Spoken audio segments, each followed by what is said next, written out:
क्या आपने कभी ऐसा महसूस किया है कि आपकी पूरी मेहनत बेकार गई, कि आप गिर गए हैं और अब उठने की हिम्मत ही नहीं बची, कि सब लोग आपको जज कर रहे हैं और आप खुद को ही फेलियर समझने लगे हैं?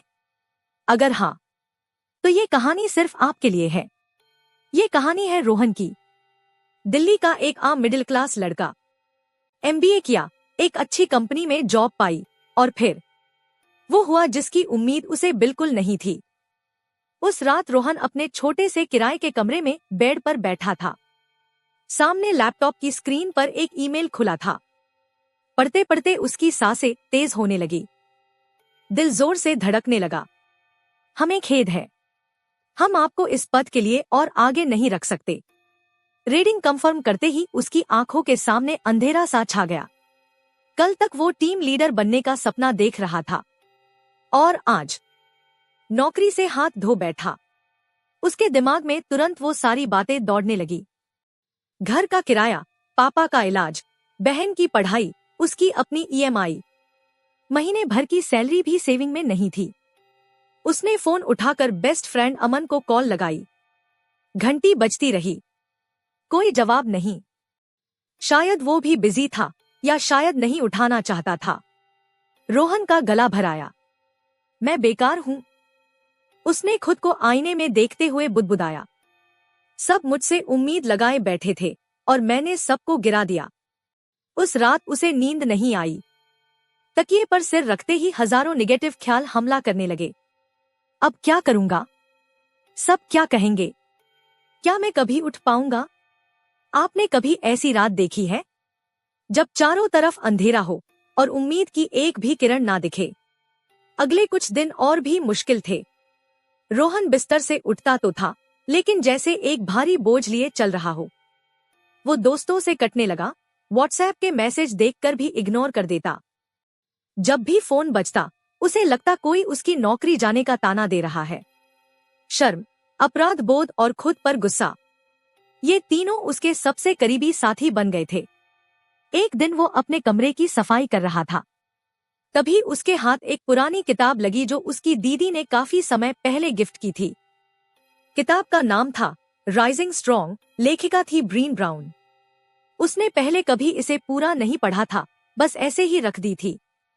लेकिन आज जैसे किताब उसे बुला रही थी, उसने पहला पन्ना खोला। पहली ही लाइन पढ़ते ही उसे लगा जैसे किसी ने उसकी सीधे रूह को पढ़ लिया हो। लिखा था, अगर हम बहादुर बनना चाहते हैं तो गिरना हमारी कहानी का हिस्सा होगा। लेकिन गिरना कहानी का अंत नहीं है, बल्कि उठना, यही राइजिंग स्ट्रॉन्ग है। रोहन रुक गया। उसकी आंखों में आंसू आ गए, लेकिन इस बार ये दुख के आंसू नहीं थे। ये ऐसे आंसू थे जैसे तेज बुखार में पहली बार पसीना आया हो, राहत का। उसने वो किताब बंद नहीं की। वो घंटों पढ़ता रहा। कभी एक लाइन पढ़ता तो कभी छत की ओर देखकर सोचता। कुछ जगहों पर उसने पेंसिल से निशान भी लगाए। राइजिंग स्ट्रॉन्ग में ब्रीन ब्राउन एक प्रोसेस के बारे में बताती है। The reckoning, the rumble, the revolution, यानी पहचानना, भिड़ना और बदलाव लाना। रोहन ने पढ़ा कि सबसे पहला कदम है रेकनिंग, अपनी भावनाओं को पहचानना। जब हम गिरते हैं तो हमारा दिमाग तुरंत कहानी बना लेता है, लेकिन वो कहानी सच्ची नहीं होती। जैसा कि ब्रीन ब्राउन कहती है, जब हम दर्द में होते हैं तो हम खुद को हीरो या विक्टिम बना लेते हैं, लेकिन सच्चाई बीच में कहीं होती है। रोहन ने वो पन्ना पढ़ा और उसे लगा जैसे ये बात सीधे उसी के लिए लिखी गई है। उसने गहरी सांस ली और सोचा, ठीक है, मुझे अपनी पूरी कहानी समझनी होगी, सिर्फ इमोशन से नहीं, सच्चाई से। उसने एक डायरी निकाली और 3 सवाल लिखे जो उसने किताब से सीखे थे। 1, अभी मैं क्या महसूस कर रहा हूँ? 2, सच में क्या हुआ? सिर्फ फैक्ट्स। 3, मेरे दिमाग में क्या कहानी चल रही है? पहला जवाब लिखा, डर, शर्म, गुस्सा, अकेलापन। दूसरा लिखा, कंपनी का डाउनसाइजिंग हुआ, सिर्फ मैं नहीं, कई लोग गए, मेरी स्किल्स खराब नहीं है। और तीसरे जवाब ने तो उसे रुला ही दिया। दिमाग में कहानी चल रही है, तुम हमेशा हारोगे, तुम काबिल नहीं हो, सब तुम पर हंस रहे हैं। जैसे ही उसने ये कहानी लिखी, उसे एहसास हुआ, ये कहानी उसकी अपनी बनाई हुई थी। ये सच नहीं थी। ये सिर्फ डर की आवाज थी। उसने राइजिंग स्ट्रॉन्ग के उस अध्याय को बार बार पढ़ा। ब्रीन ब्राउन उसी चीज को the story I am making up कहती है, वो झूठी कहानी जो हम खुद को सुनाने लगते हैं। रोहन ने डायरी में बड़े अक्षरों में लिखा, इस कहानी का एंडिंग अभी बाकी है और ये एंडिंग मैं लिखूंगा। अगले दिन से उसकी असली मेहनत शुरू हुई। रोहन ने राइजिंग स्ट्रॉन्ग में पढ़ा था, रेकनिंग के बाद आता है द रंबल, मतलब अपने डर, शर्म और गलतियों से बिना भागे भिड़ना। ये आसान नहीं था। जब भी वो अपना रिज्यूमे अपडेट करने बैठता, मन से आवाज आती, क्या फायदा, कौन रखेगा तुझे। पुराने ऑफिस के दोस्तों की इंस्टाग्राम स्टोरीज देखता तो दिल बैठ जाता। हर रोज दिमाग के अंदर एक जंग चल रही थी। एक शाम वो अकेला पार्क में बैठा था। उसने फिर वही किताब निकाली।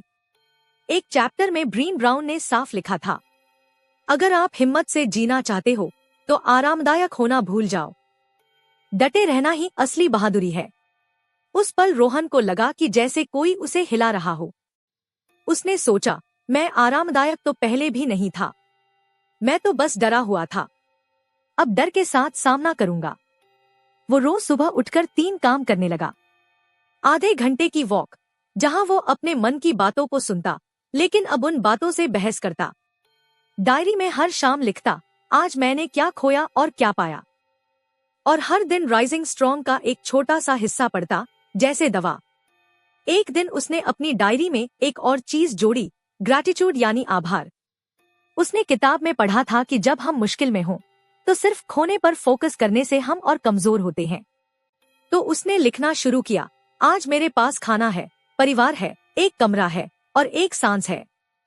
पहले ये बेवकूफी लगती थी, लेकिन धीरे धीरे कुछ बदलने लगा।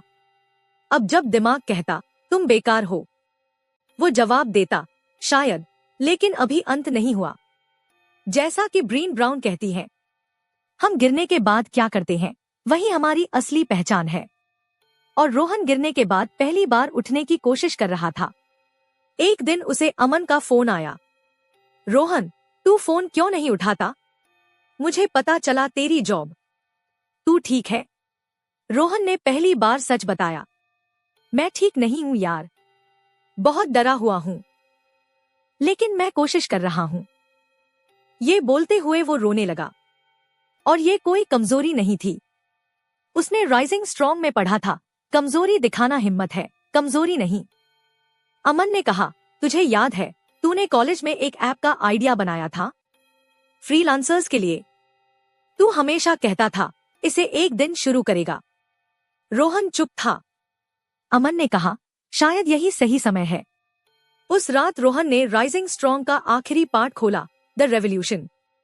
लिखा था, रिवॉल्यूशन तब आता है जब हम अपनी कहानी का अंत बदल देते हैं। हम सीखते हैं, हम बदलते हैं और हम नए सिरे से लिखते हैं। रोहन समझ गया, नौकरी जाना उसकी कहानी का अंत नहीं था, वो तो एक नई शुरुआत का पहला अध्याय था। अगले कुछ महीने संघर्ष भरे थे, लेकिन रोहन वही रोहन नहीं रहा। उसने छोटे छोटे फ्रीलांस प्रोजेक्ट लेने शुरू किए। पहले तो बस 500 से 1000 रुपए मिलते, लेकिन हर काम के साथ कुछ नया सीखता। अमन के साथ मिलकर उसने वो ऐप बनाना शुरू किया जिसका आइडिया सालों पुराना था। रोहन डरता था, लेकिन अब डर के साथ काम करता था। जैसे राइजिंग स्ट्रॉन्ग में ब्रीन ब्राउन कहती है, आप बहादुर और डरा हुआ एक साथ हो सकते हैं। जब भी मुश्किल आती, वो अपनी डायरी देखता, जहां उसने लिखा था, मेरी अपनी कहानी, नया अंत। एक दिन उनके ऐप को एक स्टार्टअप कंपटीशन में शॉर्टलिस्ट किया गया। पूरी रात वो तैयारी करते रहे। प्रेजेंटेशन से पहले रोहन ने फिर से वो लाइन पढ़ी, हम गिरते हैं, लेकिन गिरकर ही हम उठना सीखते हैं। यही तो है राइजिंग स्ट्रॉन्ग। प्रेजेंटेशन जबरदस्त गया। उन्हें सीड फंडिंग मिली और जब मंच से उतरा तो रोहन की आंखों में फिर आंसू थे, लेकिन इस बार वो जीत के आंसू थे। आज रोहन की अपनी छोटी सी कंपनी है। वो लाखों का पैकेज नहीं कमाता, लेकिन अब वो अपनी शर्तों पर जीता है। सबसे बड़ी बात, वो अब गिरने से नहीं डरता, क्योंकि उसे पता है गिरना जिंदगी का हिस्सा है, लेकिन उठना वो हमारी बहादुरी है। रोहन की इस कहानी से हमें राइजिंग स्ट्रॉन्ग की तरह ही कुछ गहरी सीख मिलती है। एक, अपनी झूठी कहानी पहचानो। जब हम गिरते हैं तो हमारा दिमाग एक डरावनी कहानी बनाता है। असली हिम्मत उस कहानी को चैलेंज करने में है। 2, भावनाओं को दबाओ मत, उनका सामना करो। दुख, शर्म और गुस्सा आएंगे, लेकिन उन्हें अंदर रखने से वो और ताकतवर हो जाते हैं। उन्हें लिखो, बोलो, रिलीज करो। 3, गिरने के बाद उठना सीखो। कोई भी सक्सेस स्टोरी सीधी लाइन में नहीं होती। असली कामयाबी उठने के तरीके में छुपी है। 4, अपनी कमजोरी दिखाना हिम्मत है। मदद मांगना, रो लेना और कमजोर महसूस करना ये बताता है कि आप इंसान हैं और बहादुर हैं। 5, हर दिन एक नया अंत लिखो। आपकी कहानी की कलम आपके हाथ में है। चाहे कल कितना भी बुरा रहा हो, आज आप एक नया पन्ना खोल सकते हैं। तो दोस्तों, अगर आज आप भी किसी अंधेरे कमरे में बैठे हैं, अपने आप को फेलियर समझ रहे हैं, डर और शर्म से घिरे हैं, तो याद रखिए, ये अभी आपकी कहानी का अंत नहीं है। ये सिर्फ एक मोड़ है। राइजिंग स्ट्रॉन्ग सिखाता है, गिरना तय है, लेकिन उठना हमारी चॉइस है। अगर आपको रोहन की ये कहानी पसंद आई हो, तो वीडियो को लाइक करें और ऐसी और प्रेरणादायक कहानियों के लिए चैनल को सब्सक्राइब करना न भूलें, क्योंकि हर कहानी एक नई शुरुआत है।